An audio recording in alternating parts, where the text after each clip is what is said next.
So if your open rates are tanking, your click-through rates are flat, or you just want emails that drive more revenue, this video is for you. Want to increase your email revenue by 90%? Most brands don't realize they're making the same 6 mistakes in their emails, and fixing just one of them unlocked a 90% revenue increase for one of our clients. I know that sounds bold, but in today's video, we'll break down exactly how brands are leaving money on the table with their email marketing and how to fix it. I'm Landon Shaw, joined here by Eric Carlson, and together we've audited hundreds of email accounts over the last 7 years. And the truth is, the same mistakes keep showing up again and again. So if your open rates are tanking, your click-through rates are flat, or you just want emails that drive more revenue, this video is for you. We're breaking down the 6 biggest email mistakes in 2025 and the fixes that will finally unlock the revenue your list should be producing. And the best part, these aren't hacks or gimmicks. These are fundamentals that you can apply right away. No fancy tools, no massive budgets, just smart, proven adjustments that work. Let's get into the first one, personalization done wrong. Eric, I've heard you say that most brands think personalization is just a, first name token or dropping in a city name, but that's lazy, and it's why their emails fall flat. What does real personalization look like in 2025? Ultimately, I think what a lot of people get wrong about personalization is they're simply thinking about that first name factor, right? And the truth is that what makes Meta so effective as a platform, Amazon so effective at recommending products, all these different things very effective, is that they're thinking about where you are in the journey, right? So when you are actually looking at your email list, you should be getting a really good understanding about what action somebody just took and what is going to go ahead and get them to take that next action. And for us, a lot of times that we can solve this, we go ahead and we do a lot of different things. Number one, we'll go ahead and survey new customers. We'll do polls to understand, where are some of their objections, where they're at in the journey, what might be holding them back, why haven't they purchased again? These things are the things that essentially reveal all the bottlenecks that we can remove inside of email. And then also, just from a segmentation standpoint, you want to make sure that you have it set up that you can look at these different segmentation factors, right? If I just abandoned cart, if I purchased more than one time, if I've just made a purchase, right? Or I just got my product in the mail. All these things are different opportunities for you to actually talk to that person, right? Because they're having some type of interaction with your brand. And the question is how do you get them to go ahead and take that next step? And then in addition to that, obviously with everything that you learn from the polls, the surveys and things like that, you also can learn from your ad comments and your reviews on how to kind of personalize the messaging for their desires and preferences as well. We went ahead and added a simple survey to a supplement brand's welcome flow. And by learning what the problem was that the customer was trying to solve, we branched out the follow-up emails to highlight the product that solved their goal and made it personalized to each one of those things, right? Am I trying to get better sleep? Am I trying to go ahead and have more energy? What is it that I'm trying to achieve? And in doing so, we were able to double the conversion rates almost and really make a huge change in revenue. Exactly. And with all that data, it's like we can actually strip out all the unnecessary fluff too. So instead of having just these general emails, we can start sending specialist emails that speak directly to what people care about the most. Exactly. That's true personalization, meeting people where they are in the journey. People want experiences that are catered to them. If you can't explain why somebody got an email, you just don't send it. Yeah, personalization gets them to care. But once they open, the content has to keep them engaged. Yeah.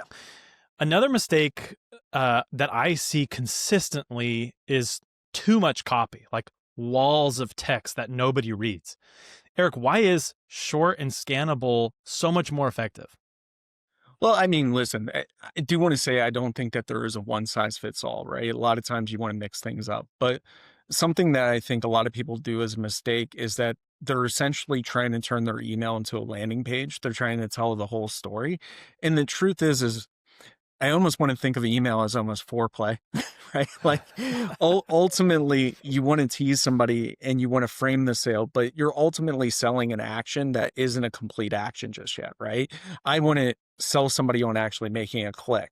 And so there's a lot of different ways that, you can abbreviate your messaging, really cut it down. I think it was, Mark Twain, when he used to write letters, he used to say something along the lines of, sorry for the length of the letter. I didn't have time for brevity, right? Well, you can go ahead and you can make these things shorter just by using shorter sentences, being a little more punchy. You can also add some bullets and spacing, and you really save the long storytelling for the landing page. Putting too much up there, it's like, it is giving everything away before getting even a small commitment from somebody, right? It's like saying, hey, please marry me before actually asking for the date in the first place. And so, yeah, it's a little bit like foreplay. 100%. And once we've trimmed that copy to a single clear message, click-through rates just jump like overnight. Yeah, exactly. And, if your email looks like homework, people won't want to touch it. So, short copy sells the click, long copy belongs on the page. But again, there's always exceptions to the rule. And I'm not a big fan of just sticking to one thing, but too many people just go way too long on these emails. You just need to go ahead and focus on what do I got to do to get a person to make that next action. Sure. Your copy needs structure, and that's where most brands mess up hierarchy. And if everything in your email looks equally important, then it almost feels like nothing is important. That's what I mean by no hierarchy. So how do you create hierarchy if we would call hierarchy is like the next mistake that I see in people's emails? How do you create hierarchy inside an email? Well, I mean, readers' eyes, they kind of follow a path, right? And obviously, if you look at like your phone and you're looking at an email, the first thing that you're going to see is going to be the subject line, who's it from, the preview text. That's going to be probably the most important thing, right? Because you're trying to sell the open, but also tease and pre-frame the kind of action that you want somebody to take. So subject line, kind of number one. From subject line, really, it's going to be the headline, right? Headlines, what's going to give them the reason to read and go ahead and read on. Your supporting lines there to kind of push them a little bit further. And then you also have to ask the question, what action do you want me to take? And that's your CTA, right? So, there's different things that you can do. You can make sure that you use bold fonts where it makes sense. You can adjust different font sizes. And you also want to make sure that there's some contrast in different elements to signal importance, right? So like contrasting CTA, for example, make it visually obvious. We work with a fashion brand where every element screamed for attention, right? And when everything screams for attention, nothing is getting your attention. And so we redesigned it, made sure it had a clear, visual path. And I believe the click rates on those, I believe the improvement was a 40+% improvement. So it's huge. Yeah. And that fix was like blaringly simple. Bigger headline, one button, less noise. The results speak for themselves. Yeah. When readers don't know where to look, they just bounce. And when you guide them, they can follow. Design is a path. It's not a puzzle. And even if the hierarchy is right, cramming too many messages in one email just kills performance. Yeah. So I see this constantly. Brands shove like 3 or 4 promos into one send, and it just confuses people. Eric, why does one email, one focus work so much better? Yeah, I mean, I'm going to go back to a little bit of my direct response days here a little bit, but like what I can tell you is that in DRTV, it was always super important to sell one thing, right? If you try to sell multiple things at once, it was a dilution factor that was way more diluted than just having 2 offers, for example, right? It's not division by 2. It literally depleted the message of each one of these. And you want to stay focused. I mean, ultimately, as humans, we have this paradox of choice, right? The more choices we have, the less likely we are to make them. And so keeping it focused really helps. And I mean, there's a lot of different ways that you can do it. Back to the personalization. If I'm looking at somebody that's never purchased from me before, and I'm looking at somebody that's purchased, rather than trying to send like 2 offers and 1 to everybody, okay, we'll separate it out, split out your promos, right? And then also, if you're looking at the email, back to that hierarchy, right? You want to look at the structure. So does what I'm doing in each step of this actually going ahead and leading to the ultimate goal, which again, getting a click, framing the sale, all these other types of things, right? You want to make sure that the subject line's there, that it teases a person into the preview headline teases, or the preview text teases somebody into the headline, and then everything is congruent driving somebody into the CTA. And it's okay too sometimes in like these emails, if you are trying to accomplish multiple things, go ahead and tease what you're sending next, maybe in the PS, right? So like, oh, watch your inbox for our upcoming launch on, I don't know, Elf on the Shelf products, right? And so you can do something like that. And, we have one brand, they ended up doing a split on a 3 promo blast into 3 different sends, same offers, same week. And the revenue almost doubled because each message got their own spotlight. And the unsub rates didn't even move. Like, people can handle more emails if each one is clear and valuable. Exactly. Overstuffed emails confusion kills action. One email, one story, one goal. And while we're talking about design, templates are another silent killer. So the next mistake that I see very often is overly designed templates. And it feels counterintuitive, but those slick, really image heavy Canva style templates, they look nice, but they don't perform. Why do you think that over designed emails backfire? Well, I mean, there's a lot of reasons for that, right? I mean, if I'm going to go ahead and send an email that's 100% image, right? You can almost guarantee whatever inbox I'm sending it to believes that it's a marketing message, right? Because that's what they're trained on. And so if you miss some of that balance, for example, in an image, then you're going to have some issues. I mean, even if we were to look at some of the design elements that we run in like even zero tests on a website, right? There's certain things that I think people put almost too much importance on that end up actually hurting results. So a great example of this is like some people want their logo to be big, right? Or they'll end up expanding their header space on like a website. You do that same thing in email, you're hurting your results because ultimately you're not selling a logo. You are trying to have some branding, but like ultimately you're selling a person on a thing. And that thing is whatever you're trying to sell in your email, or it's that click. And so you need to be focused on that. So, you know, we don't want to send just full image campaigns. We do that. It obviously hurt deliverability. It'll end up in promo boxes. We want to keep the HTML clean, mobile friendly. And, occasionally it's nice too to just send a plain text email. A lot of times we see plain text emails get really good deliverability. And hybrid designs are really good too, right? You get a good balance of design and copy, maybe somewhere around that 60-40 mix, and it can be 40-60, anywhere between there. We've tested glossy templates and we tested it against very simple hybrid designs, where it's text and it's image. And the hybrid inbox is almost always better. And, when you're talking about open rates and the difference that you can get, I mean, you're often talking about 25+% improvements and nearly twice the clicks.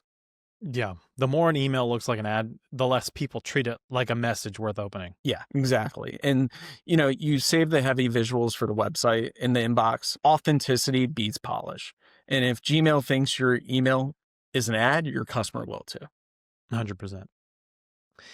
And now we come to the biggest mistake of them all, weak copy. The biggest mistake that I see isn't necessarily just design or frequency. It's weak copy, bland subject lines, generic body text, no marketing triggers. That's why emails just don't convert. What separates copy that just fills an inbox from copy that actually drives sales? Well, I mean, first of all, great copy uses psychology, right? And if I was to look at like the number one element of copy, it's going to be urgency and scarcity, right? Too many emails get sent where there's just zero urgency and scarcity, because ultimately you need to give a person a reason to take action now. And the more that you can give them a reason to take action now, the more likely they are to do it. But there's also other principles just in general that you need to be thinking about, right? Do I have social proof? Am I going ahead? Do I have an authority play, right? Like veterinarians approve this, doctors approve this, whatever it may be.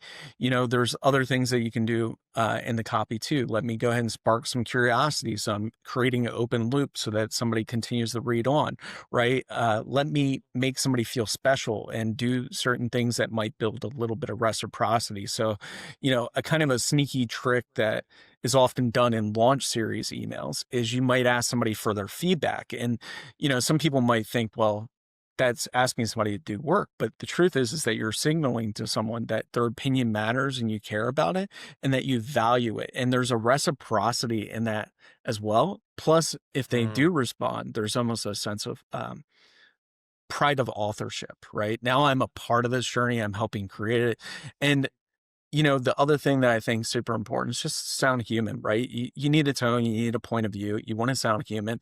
I mean, if I could share the amount of times that my wife has looked at the copy that I've written and said, like, this is just grammatically all wrong, I would be a very rich man just based on that. I mean, the whole truth is like, when you look at copy, you want to write copy like you talk. You don't want to go ahead and write copy to the exacts of what an English teacher would want. And, it's really interesting, but like going back to these principles, which I think are the most core piece of this when it comes to copy is the principles.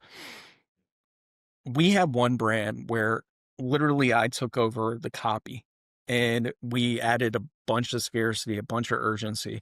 And I mean, not much else changed, right?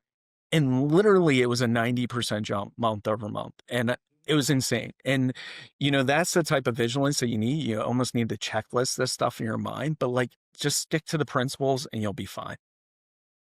Yeah. And if I recall, that was the account we boosted their revenue by 90%. And we didn't even touch the list or the offers or anything else. We just added that urgency, the proof, the clarity, and the results just, crushed it. Yeah, exactly. And, copy isn't decoration, copy is strategy. Words sell more than design, and master copy and everything else just gets easier. Exactly. So those are the 6 big ones. Let's wrap it up. So just to recap, the 6 mistakes that we broke down are fake personalization, too much copy too often, no hierarchy, too many messages, so lacking clarity of message, over-designed templates, and weak copy, missing real marketing principles. So clean these up and you'll be way ahead of the curve. Yeah, exactly. It's not about hacks. It's not about gimmicks. It all comes down to the fundamentals. And when you nail these basics, your list will finally perform the way that it should. 100%. And so that wraps today's video. If you are looking for help with your email marketing, head over to sweatpantsagency.com and apply for a free email marketing audit. We'll identify the biggest opportunities in your account and show you exactly how to unlock them.